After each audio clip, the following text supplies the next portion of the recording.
नमस्ते दोस्तों, आपका वैल्यू एजुकेटर चैनल में स्वागत है, जहां आप सीखते हो स्टॉक मार्केट में निवेश करके आप कैसे पैसे बना सकते हो। तो मेरा नाम है शशांक और ये वीडियो में हम डिटेल में डिस्कस करेंगे आरती इंडस्ट्रीज़ के रिजल्ट्स के बारे में और मेनली उनका आगे जाके क्या कैपेक्स चल रहा है। फ़िलहाल में वो एक बड़ा काफ़ी एक कैपेक्स कर रहे हैं, लगभग 5000 करोड़ का। तो उसके बारे में जो सारे डिटेल्स है, कौन कौन से अलग अलग न्यू प्रोडक्ट्स में वो जाने वाले हैं, उनके आगे जाके मार्जिन जो है उसमें बेसिकली क्या चेंजेस होगा। इसके अलावा उनका जो फार्मा डिवीज़न है उसका डीमर्जर का एक प्लान उन्होंने किया है, तो उसके रिलेटेड क्या डिटेल्स है, ये सब के बारे में ये जो वीडियो है उसमें हम काफ़ी डिटेल में डिस्कस करेंगे। तो यदि आपने अब तक चैनल को सब्सक्राइब नहीं किया होगा तो ज़रूर चैनल को सब्सक्राइब कर लीजिए। तो पहले तो हम ये जो रिज़ल्ट आया था उनका Q4 21 का, उसके डिटेल्स देखते हैं और फाइनेंशियल ईयर 21 में भी उन्होंने कैसे परफॉर्मेंस किया इसके बारे में देखेंगे। तो यदि आप क्वार्टर ऑन क्वार्टर देखोगे कंपेयर टू लास्ट ईयर के सेम क्वार्टर से, तो जो रेवेन्यूज़ है उसमें लगभग 13% का ग्रोथ आया है और जो एक्सपोर्ट्स है इसमें भी लगभग 13.3% का ग्रोथ है। यदि आप आरती इंडस्ट्रीज़ का हिस्ट्री देखोगे तो आरती इंडस्ट्रीज़ काफ़ी पहले से ही उनके जो एक्सपोर्ट्स है उस पर वो काफ़ी आप देखोगे तो फोकस थे, और स्पेसिफिकली एग्रोकेमिकल्स ये जो उनका डिवीज़न है उसमें काफ़ी आप देखोगे तो वर्ल्ड लीडर्स ऐसे उनके क्लाइंट्स है, जैसे कि बेयर है या इसके अलावा BASF है, लैंजेक्स करके एक कंपनी है। तो मैं पहले आपको लैंजेक्स और आरती इंडस्ट्रीज़ के रिलेटेड एक स्टोरी बताता हूँ। तो लैंजेक्स ये जो एक कंपनी है ये बेसिकली जर्मन कंपनी है। तो वो एक प्रोडक्ट बनाती थी जिसका नाम है पैरा नाइट्रोक्लोरोबेंजीन PNCB, और दूसरा है ONCB यानी ऑर्थो नाइट्रोक्लोरोबेंजीन, जनरली पिगमेंट में यूज़ होता है। तो यहाँ पर यदि आप देखोगे तो ये जो बेसिकली प्रोडक्ट था ये कंपटीशन था आरती इंडस्ट्रीज़ के रिलेटेड, क्योंकि आरती इंडस्ट्रीज़ भी सेम प्रोडक्ट बनाती थी। पर बाद में ये जो कंपनी है उसने शट डाउन कर लिया और फिलहाल में लैंजेक्स ये बेसिकली आरती इंडस्ट्रीज़ का एक कस्टमर है। तो यहाँ पर जो कॉम्पिटिटर था वो करंटली कस्टमर हो गया है। और ये क्यों हुआ यदि ये आप देखोगे, क्योंकि आरती इंडस्ट्रीज़ के पास फिलहाल में काफ़ी स्केलेबिलिटी आ गई है, काफ़ी बड़े उनके प्रोजेक्ट्स है ONCB PNCB के, और इससे बाद में आगे जाके काफ़ी अलग अलग डेरिवेटिव्स भी आरती इंडस्ट्रीज मैन्युफैक्चर करती है। पैरा अमीनोफेनॉल में भी एक बेसिकली जो रॉ मटेरियल है वो PNCB यूज़ होता है। तो ये काफ़ी उन्होंने डाउनस्ट्रीम जो प्रोडक्ट्स है उनके जो डेरिवेटिव्स है उसमें उन्होंने काफ़ी एक सिग्निफिकेंट अचीवमेंट की है, और कंटिन्यूसली वो आगे नए नए जो स्पेशलिटी प्रोडक्ट्स है, ये जो बेसिक केमिकल्स है बेंजीन और यदि आप देखोगे तो टोलिन से, तो आगे जाके उन्होंने काफ़ी अच्छा एक स्केलेबल इंटीग्रेटेड मॉडल क्रिएट किया है, जिसके बारे में हम आगे जाके और डिटेल में डिस्कस करेंगे। उनके जो नए कैपेक्स आ रहे हैं यदि आप देखोगे जो क्लोरोटोलिन में आ रहा है, तो इसके बारे में मैं आपको बताऊंगा। तो यहाँ पर आपको ये समझना इंपॉर्टेंट है कि आरती इंडस्ट्रीज का इनिशियली जो फोकस था पहले से वो एक्सपोर्ट्स पे था, और जनरली वो 40 to 50% ऑफ उनके जो रेवेन्यूज़ है वो उनके एक्सपोर्ट से आते थे। तो यदि आप यहाँ पर भी देखोगे Q4 में वो लगभग 40% के आए थे। रिसेंटली ये ईयर में थोड़ा इशू आया था ड्यू टू कोविड, पर जनरली उनके जो एक्सपोर्ट्स है वो मिनिमम 45 to 50% के रेंज में आते थे। EBITDA यदि आप देखोगे तो यहाँ पर year on year compare to last quarter लगभग 18.9% का इंक्रीज़ है, पर कंप्लीट फाइनेंशियल ईयर से फाइनेंशियल ईयर आप कंपेयर करोगे 2020 और 21, तो यहाँ पर जो EBITDA है वो लगभग सेम ही है, 0.4% का इंक्रीज़ हुआ है। लास्ट ईयर में वो 977 करोड़ का था, ये ईयर में वो 982 करोड़ का है। यदि आप EBITDA मार्जिन देखोगे तो EBITDA मार्जिन में रिडक्शन आया है, 21.2% था वो फाइनेंशियल ईयर 20 में, ये ईयर में वो 19.5% हुआ है। तो लगभग यहाँ पर 70 बेसिस पॉइंट का रिडक्शन हुआ है। तो ये जो रिडक्शन हुआ है इसका रीज़न ये है कि फ़िलहाल में उन्होंने ऐसे जो उनके जो प्रोडक्ट्स है जनरली कुछ अलग मार्केट्स में बेचे हैं, क्योंकि जो एग्जिस्टिंग कस्टमर्स थे उनके रिलेटेड कोविड के रिलेटेड बेसिकली कुछ इश्यूज थे, वो कंप्लीट सप्लाई नहीं कर पा रहे थे। इसीलिए अल्टरनेटिव मार्केट्स में उन्होंने लो कॉस्ट पे ये जो प्रोडक्ट्स है वो उन्होंने सेल किए थे, और इसीलिए आरती इंडस्ट्रीज़ के जो मार्जिन्स है इस पर थोड़ा हिट आया है, या जो मार्जिन्स है वो थोड़े रिड्यूस हो गए हैं। EBIT यदि आप देखोगे तो यहाँ पर 6% का डिक्लाइन आया है, और पैट में 2.2% का डिक्लाइन आया है compare to last financial year, और कंपेयर टू लास्ट क्वार्टर यदि आप देखोगे Q4 20 में तो यहाँ पर 23% का इंक्रीज़ आया है, क्योंकि लास्ट ईयर का जो बेस था वो ऑलरेडी कम था, इसीलिए आपको जो इंक्रीज़ है वो नज़र आएगा। इसके बाद में पैट मार्जिन और जो EPS है उसके डिटेल्स आप देख सकते हो। तो अभी हम देखते हैं कि ये जो आरती इंडस्ट्रीज़ का बेसिक बिजनेस क्या है, और उसके बाद में मेजर हमारा फोकस यही रहेगा कि फ्यूचर में आरती इंडस्ट्रीज़ के जो कैपिटल एक्सपेंशंस हो रहे हैं, नए नए वो प्लांट जो ला रहे हैं, उसका रिलेशन उनके एग्जिस्टिंग बिजनेस मॉडल से कैसा है। तो यदि आप यहाँ पर देखोगे तो आरती इंडस्ट्रीज़ के बेसिकली दो सेगमेंट्स है, एक केमिकल का सेगमेंट है उनका और एक फार्मास्यूटिकल का सेगमेंट है। मेजरली जो रेवेन्यूज़ आते हैं लगभग 75 to 80% के रेवेन्यूज़ उनके स्पेशलिटी केमिकल्स में आते हैं, जिसमें एग्रोकेमिकल्स एक पार्ट है, पिगमेंट्स का है, पॉलीमर है, रबर केमिकल्स है। तो ऐसे अलग अलग केमिकल्स या ऐसे अलग अलग सब डिविजन्स है। और फार्मास्यूटिकल में यदि आप देखोगे तो लगभग 20 to 25% के रेवेन्यूज़ आते हैं। यदि आप EBIT की ग्रोथ देखोगे यानी अर्निंग बिफोर इंटरेस्ट और टैक्स स्पेशलिटी केमिकल्स का, तो लगभग लास्ट 5 ईयर्स के लिए 7% का ग्रो किया है और फार्मास्यूटिकल लगभग 44% से ग्रो किया है। तो स्पेशलिटी केमिकल्स का ग्रोथ रेट काफ़ी कम है, फार्मास्यूटिकल का उसके कंपैरिजन में काफ़ी ज़्यादा है। इसीलिए मुझे लगता है कि रिसेंटली उन्होंने डीमर्जर भी अनाउंस किया है। उसके लिए उन्होंने एक नया जो कमिटी है वो सेटअप किया है, और आगे जाके हमें डिटेल्स मिलेगी कि क्या वो फार्मास्यूटिकल आरती इंडस्ट्रीज से सेपरेट करेंगे या नहीं। उसके कुछ एडवांटेजेस भी है, उसके कुछ डिसएडवांटेजेस भी है, पर डेफिनेटली फार्मास्यूटिकल यहाँ पर एक हाइयर CAGR या ग्रोथ रेट से यहाँ पर ग्रो कर रहा है। डेफिनेटली जो बेस था वो भी कम था, 2017 में सिर्फ 48 करोड़ का EBIT था इसमें, जो फिलहाल में 205 करोड़ का हुआ है। अभी हम ये देखते हैं कि जो स्पेशलिटी प्रोडक्ट्स या स्पेशलिटी केमिकल्स और जो फार्मास्यूटिकल सेगमेंट है उसके EBIT के जो मार्जिन है उसमें क्या रिलेशन है या उसमें क्या कंपैरिजन है। तो यदि आप जनरली देखोगे तो फार्मास्यूटिकल के जो मार्जिन है वो भी काफ़ी बेटर है कंपेयर टू जो स्पेशलिटी केमिकल्स है। यानी यदि आप करंट क्वार्टर में ना Q4 21 में देखोगे तो EBIT जो मार्जिन है स्पेशलिटी केमिकल्स के वो लगभग 18.7% है, उसके कंपैरिजन में फार्मास्यूटिकल के जो मार्जिन है वो लगभग 21.2% है। और मैक्सिमम जो मार्जिन है फार्मास्यूटिकल प्रोडक्ट्स में वो उन्होंने 25.5% अचीव किए थे Q2 21 में। तो डेफिनेटली उनका फार्मास्यूटिकल का जो बिजनेस है वो काफ़ी बेटर है कंपेयर टू जो स्पेशलिटी केमिकल्स है, जिसमें एग्रोकेमिकल्स या मेजर उनका पार्ट आ जाता है। इसमें अलग अलग उनकी कमोडिटी टाइप के भी केमिकल्स वो मैन्युफैक्चर करते हैं। तो यहाँ पर इसीलिए जो मार्जिन है वो कम है, और इसीलिए ये जो सेगमेंट का ग्रोथ रेट है वो काफ़ी कम है, सिर्फ 7% था लास्ट 5 ईयर्स में। अभी हम ये देख लेते हैं कि ऑलरेडी एग्जिस्टिंग कौन कौन से जो प्रोडक्ट्स है या क्या वैल्यू चेन है आरती इंडस्ट्रीज़ का, ये आपको एक बार समझ आएगा तो फिर हम आगे जाके डिस्कस करेंगे कि आगे यही जो बेसिकली वैल्यू चेन है उसको वो आगे कैसे एक्सटेंड करने वाले हैं, बेसिकली फॉरवर्ड इंटीग्रेशन क्या होने वाला है। क्योंकि आरती इंडस्ट्रीज़ के जो नए नए प्रोडक्ट्स आएंगे वो हाईली वैल्यू एडेड प्रोडक्ट्स होंगे, और इसीलिए जो मार्जिन्स होंगे ओवरऑल बिजनेस के वो यहाँ से इंक्रीज हो सकते हैं। तो पहले हम बेसिक्स से शुरू करेंगे, उनके बेंजीन की जो वैल्यू चेन है उससे। तो इसमें दो बेसिकली अलग अलग टाइप्स आ जाते हैं, एक NCB चेन और एक DCB चेन। NCB यानी नाइट्रोक्लोरोबेंजीन और DCB यानी डाइक्लोरोबेंजीन। तो यहाँ पर बेंजीन ये जो बेसिकली केमिकल है वो रिफाइनरी से उसका आउटपुट आता है, जैसे कि रिलायंस इंडस्ट्रीज़ है वो बेंजीन का जो मैन्युफैक्चरिंग करती है। तो एक बार बेंजीन मिल गया तो कंप्लीटली आगे के जो अलग अलग प्रोडक्ट्स है वो आरती इंडस्ट्रीज मैन्युफैक्चर करती है। तो यदि आप नाइट्रोक्लोरोबेंजीन की चेन देखोगे तो पहला जो उनका B ब्लॉक यदि आप देखोगे तो वो पैरानाइट्रोक्लोरोबेंजीन और ऑर्थोनाइट्रोक्लोरोबेंजीन है। तो इसके बारे में मैंने आपको पहले भी बताया था कि जो लैंजेक्स करके कंपनी थी वो पैरानाइट्रोक्लोरोबेंजीन और ऑर्थोनाइट्रोक्लोरोबेंजीन PNCB ONCB ये वो भी मैन्युफैक्चर करते थे, पर बाद में उन्होंने उनके जो प्लांट्स थे वो आप देखो तो शट डाउन कर दिए। और करंटली आरती इंडस्ट्रीज ग्लोबली टॉप 3 जो कंपनीज है उसमें से एक है, और ये जो पार्ट आ जाता है वो नाइट्रेशन में आता है। यदि आप केमिकल कंप्लीट इंडस्ट्री देखोगे तो अलग अलग उसमें सेगमेंट्स होते हैं, जैसे कि क्लोरीनेशन, नाइट्रेशन, अमोनोलाइसिस, हाइड्रोजनेशन या इसके अलावा हैलेक्स केमिस्ट्री। तो अलग अलग पार्ट्स होते हैं।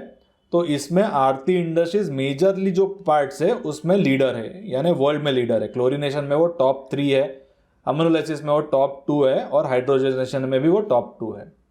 इसके बाद में नेक्स्ट जो ब्लॉक आप देखोगे तो PNA का, यानी पैरानाइट्रो एनिजोल या पैरानाइट्रो एनिसाइलिन। तो इसमें ये जो मटेरियल्स है और इसके अलावा ऑर्थोनाइट्रो एनिजोल या एनिसाइलिन, तो ये भी यदि आप देखोगे तो इसका मेजरली यूज़ जो पिगमेंट्स है उसमें यूज होता है। और उसके बाद में आप आगे का जो वैल्यू चेन है वो देख सकते हो, PCA और इसके बाद में OCA।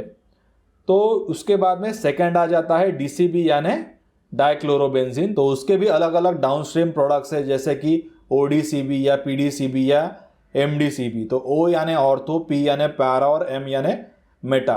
तो ये अलग अलग पोजीशंस होती है बेंजीन रिंग में, जो आपको मैं आगे जाके एक्सप्लेन करूंगा।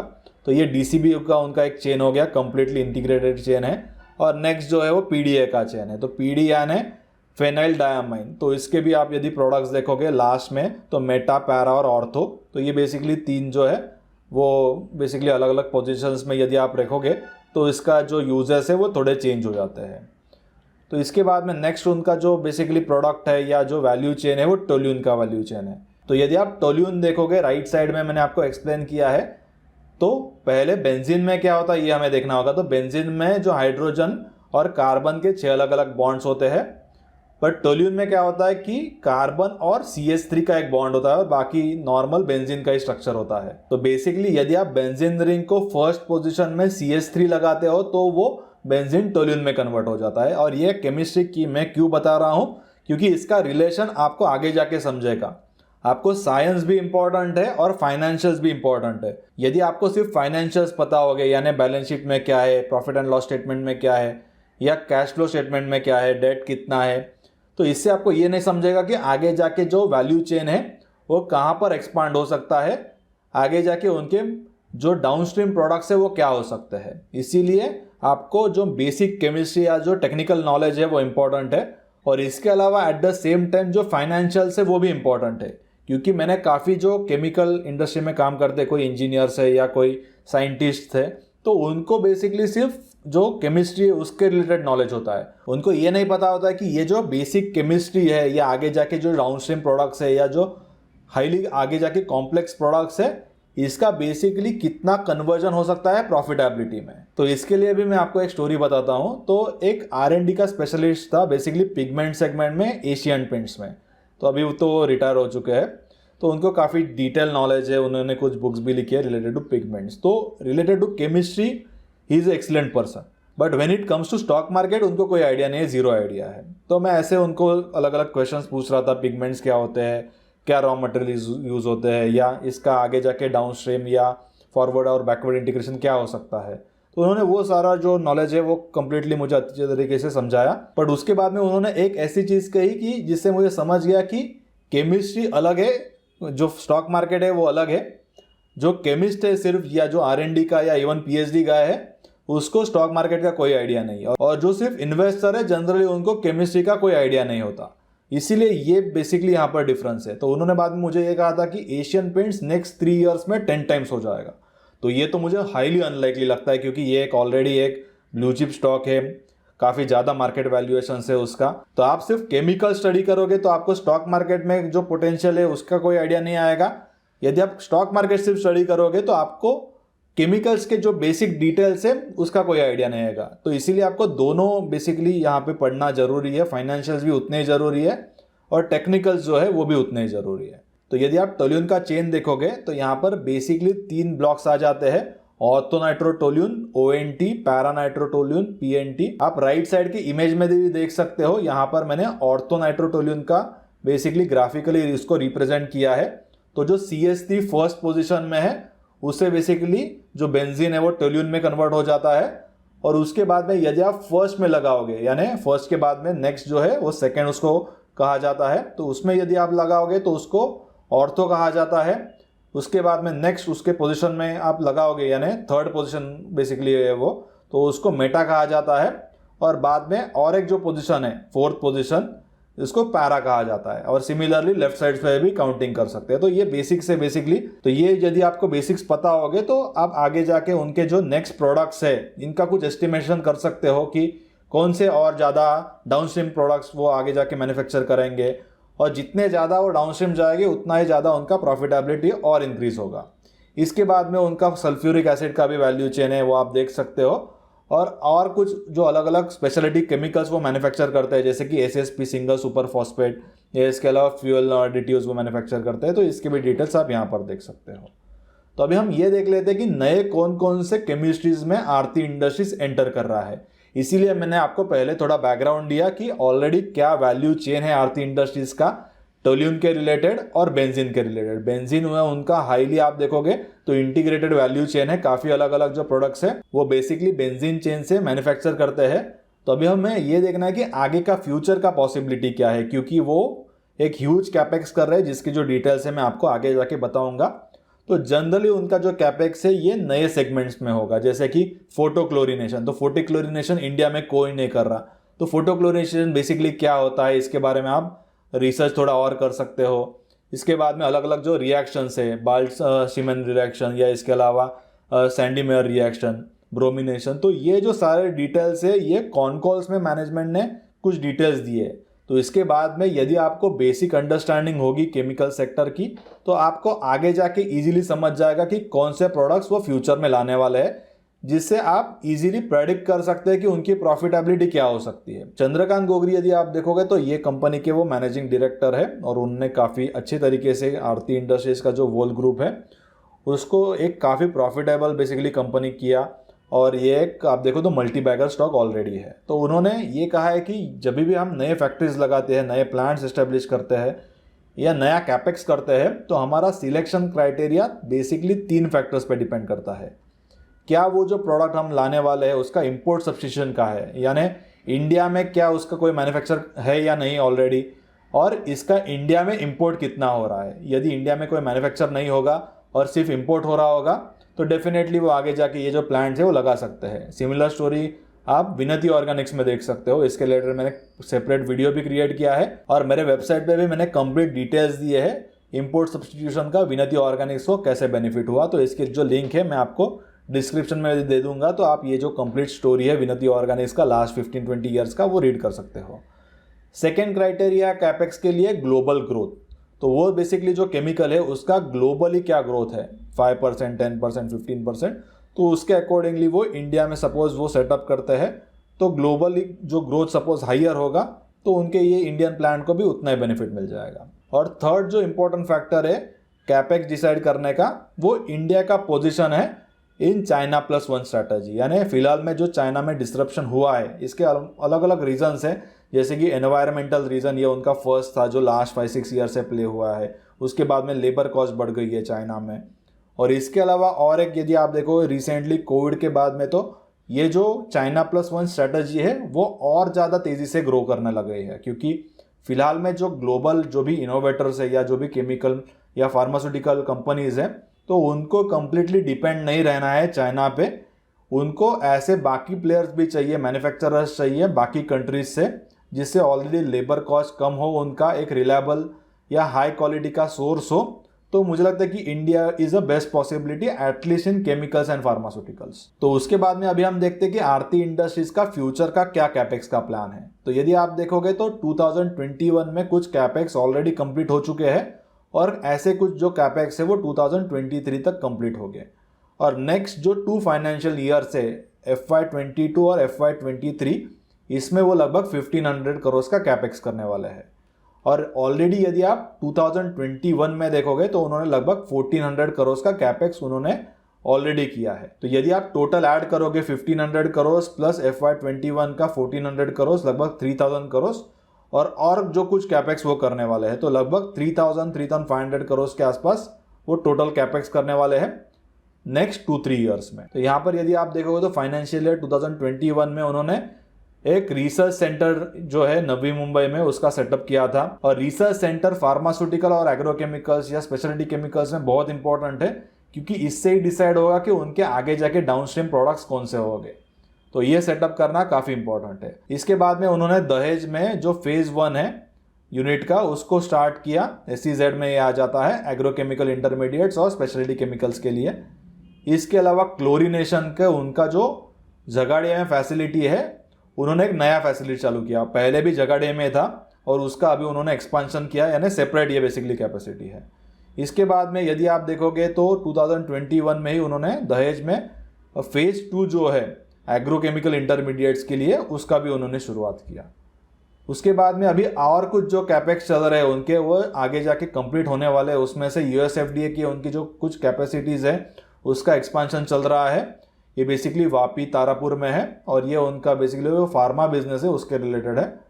इसके अलावा यूनिट 2 और यूनिट 3 जो लॉन्ग टर्म के कॉन्ट्रैक्ट्स है, लगभग 20 ईयर के कुछ कॉन्ट्रैक्ट्स है और एक 10 ईयर का है। और उनका जो फर्स्ट कॉन्ट्रैक्ट था वो यहाँ पर कैंसिल हो गया था। डाइकम्बा करके एक प्रोडक्ट है, वो मैन्युफैक्चर करने वाले थे, पर यहाँ पर कुछ इश्यूज हुए थे। बेसिकली ये जो प्रोडक्ट है उसको यूएस में बैन कर दिया था, तो ये कुछ इश्यूज के वजह से ये जो फर्स्ट कॉन्ट्रैक्ट है वो कैंसिल हुआ है। पर जो सेकंड और थर्ड कॉन्ट्रैक्ट है उसके लिए जो कैपेक्स है वो नेक्स्ट कुछ ईयर्स में यहाँ पर कंप्लीट हो गए। जो एक झगाड़िया में उनका कैपेक्स चल रहा है यूनिट 3 का और दहेज में यूनिट 2 का चल रहा है। इसके अलावा एनसीबी की जो कैपेसिटी है वो भी वो एक्सपांड करने वाले हैं। तो एनसीबी यानी नाइट्रोक्लोरोबेंजीन, तो इसके रिलेटेड उन्होंने 2017 में एक कैपेक्स किया था 57,000 मैट्रिक टन टू लगभग 75,000 टन से उन्होंने ये जो कैपेसिटी है वो इंक्रीज की थी। और अभी 75,000 टू 108,000 यानी 1,08,000 मैट्रिक टन इतना वो एक्सपांड करने वाले हैं। इसके अलावा उन्होंने जो एसिड यूनिट है वापी का उसका भी एक्सपांशन प्लान किया है और जो असेट रिस्टोरेशन और जो सस्टेनेबिलिटी के इनिशिएटिव्स है उसका भी उन्होंने ये कैपेक्स में इंक्लूजन किया है, जो टोटल कंप्लीटली 1500 करोड़ का कैपेक्स है 2022 और 2023 के लिए। इसमें बेसिकली 3 अलग अलग प्लांट्स आ जाते हैं। एक होता है डेडिकेटेड प्लांट, यानी स्पेसिफिकली वही जो प्रोडक्ट है उसका मैन्युफैक्चरिंग होगा। सेकेंड आ जाता है सिंगल केमिस्ट्री प्लांट, यानी केमिस्ट्री सेम होगी, यानी टोल्यून की केमिस्ट्री होगी तो टोल्यून रिलेटेड प्रोडक्ट्स आएंगे, पर मल्टी प्रोडक्ट, अलग अलग प्रोडक्ट। या सपोज जो बेंजीन होगी या सपोज जो सल्फ्यूरिक एसिड होगी तो उसके रिलेटेड ही प्रोडक्ट वो मैन्युफैक्चर करेंगे, ये सिंगल केमिस्ट्री के प्लांट में। और इसके बाद में थर्ड वो प्लांट ला रहे हैं जिसका नाम है यूएमपीपी। तो फिलहाल में आरती इंडस्ट्रीज के पास कोई भी यूएमपीपी प्लांट्स नहीं है। यूएमपीपी यानी यूनिवर्सल मल्टीपर्पज प्लांट्स। तो इसमें क्या हो जाता है कि अलग अलग केमिस्ट्रीज भी आप यूज कर सकते हो और अलग अलग प्रोडक्ट्स जो है वो भी यूज कर सकते हो।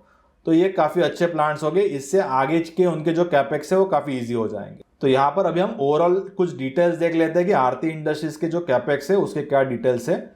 तो वो एक नया वैल्यू चेन यहाँ पर इंट्रोड्यूस करने वाले हैं जिसका नाम है क्लोरोटोल्यून्स। तो ऑलरेडी वो टोल्यून्स में है, कुछ डाउनस्ट्रीम डेरिवेटिव्स में भी है, पर क्लोरोटोल्यून ये नया उनका प्रोडक्ट आएगा। इसके अलावा newer range of value added products and other speciality chemicals, custom manufacturing opportunities, CDMO कहा जाता है बेसिकली। तो ये बेसिकली कॉन्ट्रैक्ट होता है जो इनोवेटर होता है या जो भी बेसिकली ये प्रोडक्ट खरीदता है उसका और मैन्युफैक्चरर का। इसके अलावा मैन्युफैक्चरिंग आउटसोर्सिंग स्ट्रैटेजीज या setting of universal multipurpose plants यानी यूएमपीपी, तो इसकी कुछ डिटेल्स दिए है। इसके बाद में राइट साइड में आप देख सकते हो कि जो टोटल प्रोडक्ट्स है वो 40+ प्रोडक्ट्स वो प्लान कर रहे हैं केमिकल सेगमेंट में और 50+ प्रोडक्ट्स फार्मास्यूटिकल सेगमेंट में, जिसमें ईबिटा का जो मार्जिन होगा वो 25 to 30% का हो सकता है। और करंटली उनका जो नॉर्मलाइज ईबिटा का मार्जिन है वो लगभग 21-22% का है। ये फाइनेंशियल ईयर में थोड़ा वो कम हो गया था, लगभग 19.5% का था। जैसे कि आपको मैंने बताया कि इसका रीज़न ये है कि उन्होंने नॉन कन्वेंशनल मार्केट्स में उनके जो प्रोडक्ट्स है वो सेल किए थे ड्यू टू कोविड। और इसमें से जो कैपेक्स है वो केमिकल्स के लिए लगभग 3000 करोड़ का कैपेक्स है और जो फार्मास्यूटिकल रिलेटेड है वो लगभग 500 करोड़ का कैपेक्स है, 350 करोड़ टू 500 करोड़।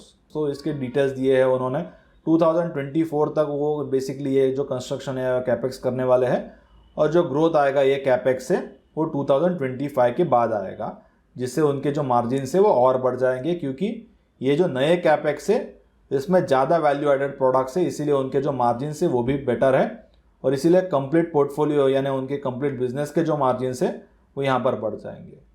इसके बाद में उन्होंने जो ग्रोथ स्ट्रैटेजी है इसके कुछ डिटेल्स दिए हैं कि क्या क्या अलग अलग फैक्टर्स से आरती इंडस्ट्रीज की फ्यूचर में ग्रोथ आ सकती है, जैसे कि value chain expansion, customer collaboration, new value chains. तो इसमें भी यदि आप देखोगे तो क्लोरोटोल्यून, जैसे कि मैंने आपको पहले बताया कि उसका वो नया जो कंप्लीट चेन है वो डेवलप करने वाले हैं। मैन्युफैक्चरिंग आउटसोर्सिंग अपॉर्चुनिटीज फार्मास्यूटिकल और हाई ग्रोथ सेक्टर। तो इसके जो डिटेल्स है आप यहाँ पर रीड कर सकते हो। तो ये जो कैपेक्स वो कर रहे हैं इसका जो आउटकम या आउटपुट उनके रेवेन्यूज़ में, ईबिट में या जो पैट में आएगा, इसका डिस्कशन अभी हम करते हैं। तो उनका जो प्लान है या मैनेजमेंट ने जो गाइडेंस दिया है, फर्स्ट उन्होंने 2024 फाइनेंशियल ईयर का दिया है, यानी 3 साल बाद का, और जो सेकंड गाइडेंस दिया है वो FY27 है, यानी 6 इयर्स बाद का। तो मैनेजमेंट ने ये एस्टिमेट किया है कि 21 से कंपेरेटिवली 24 तक जो टर्नओवर होगा यानी जो रेवेन्यूज होंगे वो 1.7x to 2x हो सकते हैं। यानी करंटली जो रेवेन्यूज है वो 5000 करोड़ से है 2021 फाइनेंशियल ईयर एंड होने के बाद, तो वो 8500 to 10,000 करोड़ हो सकते हैं नेक्स्ट 3 इयर्स में। ईबिट जो है वो लगभग 1.7 to 2 टाइम्स हो सकता है। करंट ईबिट जो है वो 750 करोड़ का है, यानी 1275 to 1500 करोड़ का ईबिट हो सकता है। और सिमिलरली जो पैट करंटली 523 करोड़ का है वो लगभग 890 to 1050 करोड़ का हो सकता है। तो यदि आप CAGR देखोगे यानी कंपाउंडेड क्या वो बेसिकली ग्रोथ कर रहे हैं नेक्स्ट 3 इयर्स में, तो लगभग पैट का 25% का आ जाता है। इसके बाद में सिमिलरली FY27 का भी डिटेल्स आप देख सकते हो। टर्नओवर वो एस्टिमेट कर रहे हैं कि 2.5x to 3.5x यानी 12,500 करोड़ to 17,500 करोड़। ईबिट लगभग 2,250 to 3,000 करोड़ का और पैट लगभग 1,500 करोड़ to 2,000 करोड़। यानी कंपेयर टू करंट पैट जो 500 करोड़ का है वो बेसिकली 2,000 करोड़ का हो जाएगा FY27 तक, यानी नेक्स्ट 6 इयर्स में, यानी 6 साल के लिए 25% का ग्रोथ। तो यदि आपको नेक्स्ट 6 इयर्स के लिए 25% का ग्रोथ मिलता है तो ये काफ़ी अच्छा है। इसके बाद में यदि आप नीचे देखोगे तो राजेंद्र गोगरी जो मैनेजिंग डायरेक्टर है उन्होंने यहाँ पर क्या कहा है, तो उन्होंने ये कहा है कि ये जो ईबिटा मार्जिन है उनके या ईबिट के जो मार्जिन है तो वो बेसिकली 2025 के बाद में इंक्रीज हो गए, जब भी वो नए उनके जो कैपेक्स है जो वो 22 to 24 फाइनेंशियल ईयर में कंप्लीट करेंगे, इसका आउटकम 25 के बाद में आएगा। तो 25 से 27 ये 3 इयर्स में उनके जो मार्जिन है वो ज़्यादा बढ़ेंगे। 22, 23 और 24 ये ईयर्स में जो ईबिटा मार्जिन हो गए वो लगभग सेम लेवल पे हो गए 21 to 22%। पर प्रॉफिटेबिलिटी इंक्रीज हो सकता है, पर आगे जाके वो और इंक्रीज होगा, ये आपको समझना इंपॉर्टेंट है। इसके बाद में आप उनके कैपेक्स और ROC के डिटेल्स देख सकते हो। तो यदि आप नॉर्मलाइज ROC देखोगे तो वो लगभग आपको सिर्फ 16% दिखेगा फाइनेंशियल ईयर 2021 में। पर आपको यहाँ पर एक्चुअल बिजनेस कितना जनरेट कर रहा है वो भी देखना है, क्योंकि जब भी उनके कोई भी कंपनी के मैसिव कैपेक्स शुरू होते हैं तो डेफिनेटली ROC कम हो जाता है, और बाद में जब भी ये बिजनेस वो आउटकम देना शुरू करता है, ये जो कैपेक्स है उससे प्रॉफिटेबिलिटी या रेवेन्यूज आते हैं तभी ROC इंक्रीज हो जाता है। तो जनरली जब भी कंपनी कैपेक्स करती है तभी उसको बाय करना अच्छा होता है कंपेयर टू जब भी जो कैपेक्स वो ऑलरेडी प्रॉफिटेबिलिटी में कन्वर्ट हो जाता है, तभी वो स्टॉक प्राइस या उसका जो वैल्यूएशन है वो काफ़ी ऑलरेडी इंक्रीज हो जाता है। तो यदि आप एक्सक्लूडिंग WIP देखोगे यानी कैपिटल वर्क इन प्रोग्रेस के अलावा जो ग्रीन लाइन में दिखा है तो लगभग 18% का है 21 में, और जो 2020 में लगभग 23% का था। तो 24-23% ये उनका एक एवरेज है ROC का। और ये ईयर में यदि आप देखोगे तो कोविड के रिलेटेड कुछ डिस्ट्रप्शंस हुआ था उनके कंप्लीट बिजनेस में। आपको कंप्लीट कैपेक्स के डिटेल्स भी मिल जाएंगे 21 तक, और इसके बाद में हम आगे जाके और डिटेल्स देखेंगे, जैसे कि उनके PPE क्या है, यानी उनके प्रॉपर्टी प्लांट और इक्विपमेंट में टोटल कितने असेट्स है, ग्रॉस ब्लॉक कितना है और उसका कैसा चेंज हुआ है इन परसेंटेज टर्म, और फिलहाल में वो कितना हायर कैपेक्स कर रहे हैं। और इसके अलावा जो CWIP यानी कैपिटल वर्क इन प्रोग्रेस, इसके भी डिटेल्स देखेंगे। तो 2017 में कंपनी ने 530 करोड़ का कैपेक्स, 2018 में 615 करोड़ का कैपेक्स, 19 में 794, 20 में 1153 और फिलहाल में 1311 करोड़ का कैपेक्स उन्होंने ऑलरेडी कर चुके हैं वो। और ये कैपेक्स यदि आप देखोगे तो 2017 के कंपैरिजन में करंटली जो कैपेक्स है वो लगभग 1.3 टाइम्स ऑलरेडी हो चुका है। और इसके रिलेटेड जो डिटेल्स है आप राइट साइड में देख सकते हो, जैसे कि वो फिलहाल में जो फोकस है वो क्लोरिनेशन में कर रहा है, और ऑलरेडी बेंजीन का जो चेन है वो हाईली इंटीग्रेटेड है। NCP का जो कैपेसिटी है वो थोड़ा और इंक्रीज करने वाले हैं। पर इसके अलावा मुझे लगता है कि आरती इंडस्ट्रीज का जो मेजर फोकस है वो टोल्यून के साइड में है, और स्पेसिफिकली क्लोरोटोल्यून में, जिससे उनके जो मार्जिन है वो आगे जाके इंक्रीज हो सकते हैं। CWIP करंट ईयर का 1298 करोड़ का है, तो यहाँ पर ये भी हमें देखना है। तो अभी हम आगे जाके सारे डिटेल्स देख लेते हैं। कंप्लीट उनका ग्रॉस ब्लॉक का growth, PP basically after depreciation होता है ग्रॉस ब्लॉक के कंपैरिजन में, पीपी में कितना ग्रोथ हुआ, और CWIP और CWIP का ग्रोथ यानी कैपिटल वर्किंग प्रोग्रेस और कैपिटल वर्किंग प्रोग्रेस का ग्रोथ। तो ग्रॉस ब्लॉक यदि आप देखोगे जो 2013 में 1237 करोड़ का था, जो 2020 में 3837 करोड़ का हुआ है। तो ग्रॉस ब्लॉक में भी यहाँ पर इंक्रीज हुआ है 2021 का ग्रॉस ब्लॉक यहाँ पर आया नहीं है। ग्रॉस ब्लॉक बेसिकली जो टोटल एक्यूमुलेटेड डिप्रिसिएशन प्लस जो टोटल असेट्स है यानी पीपी, उसको यदि आप ऐड करो तो ग्रॉस ब्लॉक मिल जाता है। इसमें भी हर ईयर में कुछ चेंजेस होते हैं, कुछ जो असेट्स होते हैं उसका डिस्पोजल वो करते हैं, कुछ एडिशनल असेट्स होते हैं, तो इसके जो सारे डिटेल्स होते हैं वो एनुअल रिपोर्ट्स में अंडर ग्रॉस ब्लॉक का जो कॉलम होता है बैलेंस शीट में जो नोट्स दिए होते हैं उसमें मिल जाएगा। इसीलिए मैंने यहाँ पर 21 का ऐड नहीं किया है। तो यदि आप पीपी देखोगे यानी प्रॉपर्टी प्लांट और इक्विपमेंट, तो ये बेसिकली आफ्टर डिप्रिसिएशन होता है, तो इसमें टोटल बहुत इंक्रीज हो गया है। यानी पीपी ग्रोथ यदि आप देखोगे 21 में तो 45% की ग्रोथ हो गई है। 2468 करोड़ से ये फिलहाल में 3593 करोड़ हो गया है। यानी लास्ट 6-7 ईयर्स में उन्होंने परसेंटेज टर्म में जितना ग्रो नहीं किया वो फिलहाल में वो कर रहे हैं। यानी एक मैसिव कैपेक्स फिलहाल में चल रहा है। इसका इंडिकेशन हमें एक तो पीपीए से आता है, एक ग्रॉस ब्लॉक से आता है और एक सीडब्ल्यूआईपी से आता है। यानी करंटली क्या उनके जो असेट्स है वो वर्क इन प्रोग्रेस है। तो इसमें भी यदि आप देखोगे तो 2019 में जो सीडब्ल्यूआईपी 795 करोड़ का था वो लगभग 2020 में डबल हो गया यानी 1418 करोड़, और 2021 में भी लगभग आप देखो 1300 करोड़ का सीडब्ल्यूआईपी है। तो यहाँ पर सिंपली मुझे यही कहना है कि आरती इंडस्ट्रीज में ह्यूज कैपेक्स चल रहा है, और ये मुझे लगता है कि ये मार्केट को उनको बताना है कि आरती इंडस्ट्रीज में बहुत बड़े कैपेक्स चल रहे हैं, और जो इसलिए जो छोटे बाकी मैन्युफैक्चरर्स हो गए सिमिलर प्रोडक्ट्स के, वो ऑलरेडी डर के ये जो कैपेक्स है वो नहीं कर रहे। तो यहाँ पर एग्रेशन दिख रहा है मैनेजमेंट का नेक्स्ट कुछ ईयर्स में, और यहाँ पर सिर्फ मैनेजमेंट एग्रेसिव ही नहीं है पर उनका कंप्लीट ट्रैक रिकॉर्ड आपको चेक करना है।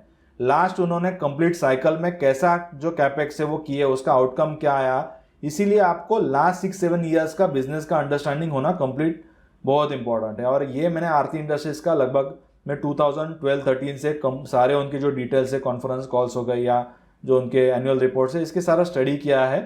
तो एक फेयर अंडरस्टैंडिंग मुझे यहाँ पर लग रहा है कि आरती इंडस्ट्रीज करंटली बहुत ज़्यादा एग्रेसिवली उनके कैपेक्स कर रहे हैं, और मुझे लगता है कि मैनेजमेंट में उतना कैपेबिलिटी भी है। जो बेसिकली राजेंद्र गोगरी एमडी है वो यूडीसीटी से पास आउट है, उनका वो एक टेक्नोक्रेट है, उनको बेसिकली केमिकल के रिलेटेड बहुत अच्छा अंडरस्टैंडिंग है और बिजनेस का भी उनका काफ़ी अच्छा अंडरस्टैंडिंग है। और जो फार्मास्यूटिकल का डिवीजन है उसमें वो राजेश गोगरी करके जो है, जो वाइस चेयरमैन है और मैनेजिंग डायरेक्टर है, उसको वो हैंडल कर रहे हैं। तो यहाँ पर एक्सीलेंट उन्होंने शो किया है कि मैनेजमेंट कैपेबिलिटीज़ क्या है सब। यहाँ पर बेसिकली गोगरी जो फैमिली है वो टेक्नोक्रेट है, सबका जो हिस्ट्री यदि आप देखोगे तो वो यूडीसीटी से ही है। यूडीसीटी आईसीटी एक वेल नोन कॉलेज है जो मुंबई में है। इसके अलावा वैलिएंट ऑर्गेनिक्स का भी मैंने लास्ट एक वीडियो जो बनाया था, तो ये आरती इंडस्ट्रीज का जो ग्रुप है उसके रिलेटेड एक कंपनी है। इसको बेसिकली चंद्रकांत गोगरी मैनेज करते हैं जो राजेंद्र गोगरी के बड़े भाई है, तो वो भी यूडीसीटी से पास आउट हुए थे। तो यहाँ पर हमें ये भी देखना है कि कंपनी का बेसिकली बैकग्राउंड क्या है, प्रमोटर्स का बैकग्राउंड क्या है, क्या उनका बेसिकली वो टेक्नोक्रेट है या सिर्फ वो बिजनेस को मैनेज कर रहे हैं। तो इससे और कुछ अंडरस्टैंडिंग मिल जाता है। तो यहाँ पर मुझे लगता है कि करंटली आरती इंडस्ट्रीज एक काफ़ी एग्रेसिवली कैपेक्स कर रहे हैं, और इसके जो रिजल्ट्स हमें दिखाई देंगे वो नेक्स्ट 2 to 5 ईयर्स में दिखाई दे सकता है। तो ये जो सारा हमने डिस्कशन किया डिटेल में आरती वीडियो से, आरती इंडस्ट्रीज के जो फ्यूचर कैपेक्स होने वाले हैं और Q4 का रिजल्ट कैसे रहा, ये जरूर आप आपके फ्रेंड्स के साथ शेयर कीजिए ताकि उनको भी इससे काफ़ी बेनिफिट मिल जाएगा।